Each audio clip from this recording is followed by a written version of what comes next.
कहा अनुमति अब लेने की आवश्यकता नहीं रही, क्योंकि अंदर से बैठ के भाई जी ही बोल रहे हैं, वही अंदर से कह रहे हैं। और हमें कोई संशय हो तो अब अनुमति लूं, जब वही बोल रहे, वही निष्ठा दिला रहे, तो पूछने की क्या जरूरत है।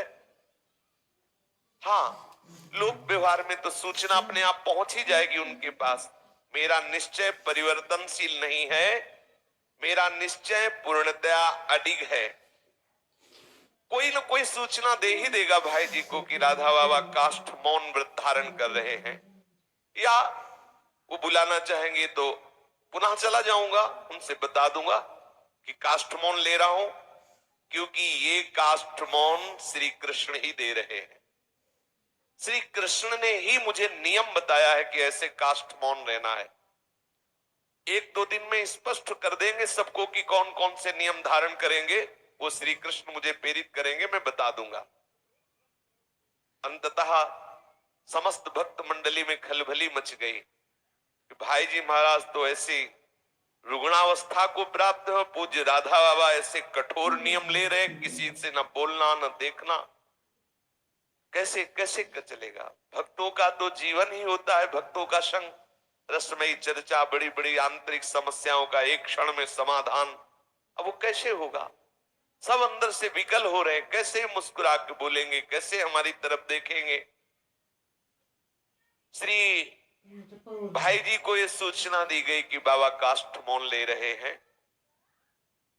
श्री भाई जी महाराज ने भी उस बात को सुनकर के गंभीरता धारण की, इसलिए सबको और दुख हुआ। मन में था कि भाई जी बना कर सकते हैं, भाई जी की आज्ञा बाबा नहीं टालेंगे, लेकिन भाई जी ने एक तरह से अनुमोदन ही किया। श्री पोदार महाराज जी ऊपर से अश्रु बहाने लगे कि ये शरीर बीमार है और बाबा एकदम काष्ठ मौन ले रहे हैं। तो भक्तों को जो शास्त्रों लोग देश विदेश से दूर दूर से आते, गीता वाटिका भक्ति का समुद्र समझो। ये दोनों महापुरुष, कोई भी कैसा भी पतित आवे उसको भगवत चरणारविंद की आसक्ति में दृढ़ कर देना। कितने ऐसे जो वहीं रह करके साधना करके भगवत साक्षात्कार की पूर्ण चेष्टा से युक्त रहते। कितनों को श्री कृष्ण का साक्षात्कार भाई जी और राधा बाबा के बताए हुए उपासना पद्धति से हुआ। लेकिन ये बाहर से ऐसा प्रतीत करवा रहे थे, पर अंदर से यही सब कर रहे थे।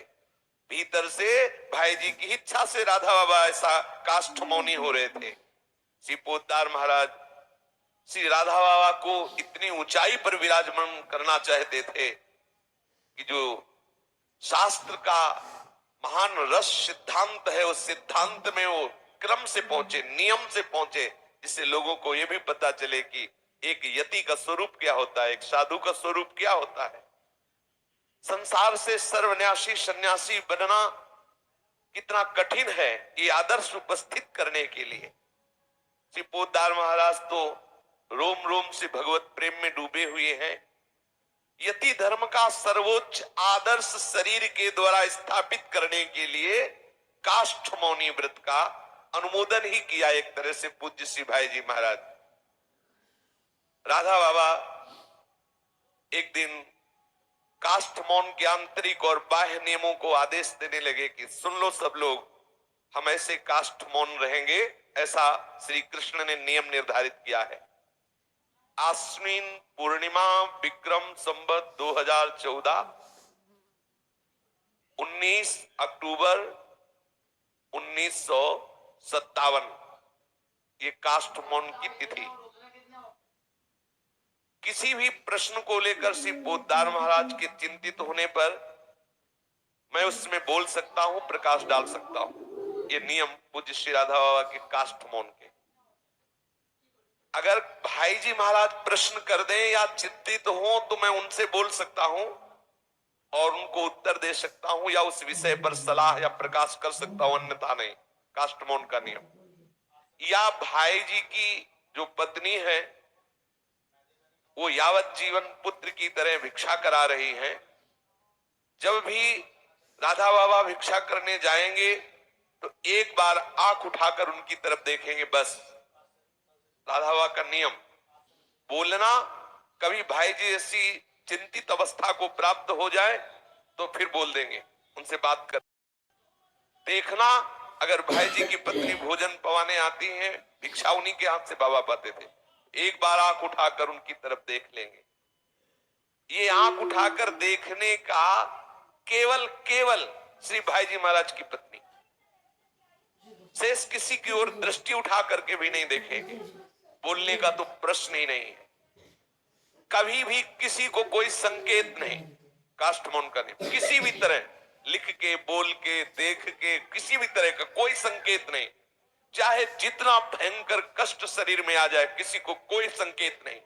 चाहे कितना भयंकर रोग आ जाए, कभी किसी को कोई संकेत नहीं। भूख लगी, प्यास लगी, कोई भी दर्द, कोई भी विपत्ति, कोई भी परेशानी, किसी भी तरह से कोई संकेत नहीं। ये काष्ठमौन। जल भी कभी अपने हाथ से नहीं पिएंगे, कोई पिला दे। कोई में श्री भाई जी महाराज की पत्नी, श्री पोद्दार महाराज स्वयं या उनकी पत्नी या इन दोनों की आज्ञा से युक्त उनकी बेटी सावित्री उन्हें जल पिलाए। तीसरे के हाथ से, मतलब अन्य के हाथ से उनको जल भी नहीं पीना, स्वयं तो कभी पीना ही नहीं। काष्ठमौन में भिक्षा भी केवल इन्हीं के हाथ से। दृष्टि केवल भाई जी और भाई जी की पत्नी, बस एक दृष्टि, वो भी कभी ऐसा यदि किसी कारणवश शरीर संग श्री पोद्दार महाराज से छूट जाएगा तो जहां छूटेगा वहीं स्थित हो जाएंगे। नियम, शरीर से जहां भाई जी से दूर हो गए वहीं कभी भाई जी के शरीर से बिलगाव नहीं हो सकता। प्रीति हो तो ऐसी हो, मुझे राधा और भाई जी जैसी। उस स्थान से तभी हम हट सकते हैं जब भाई जी हाथ पकड़ के ले चले। ऐसा नहीं हो सकता। अगर वो हमसे अलग हुए, वहीं बैठे रहेंगे जब तक वो नहीं लेने आएंगे। और यदि कहीं शरीर शांत हो गया तो आजीवन जहां शरीर उनका पूरा हो वहीं शरीर पूरा कर देंगे। बड़ा कठोर नियम। और ऐसा ही किया बाबा ने। वहीं टीन छा दिया गया जब भाई जी अंतर्ध्यान हुए, जहां गीता वाटिका में भाई जी का शरीर की समाधि दी गई, वहीं टीन छा दिया गया। उतने में ही पूरा जीवन इस महापुरुष ने प्रेम की, यही तो है प्रीति का निर्वाह करना कोई साधारण, प्रीति का निर्वाह करना कोई प्रेमी महापुरुष। अनुकूलता की मांग अनुकूलता में सब प्यार का नाटक करते हैं।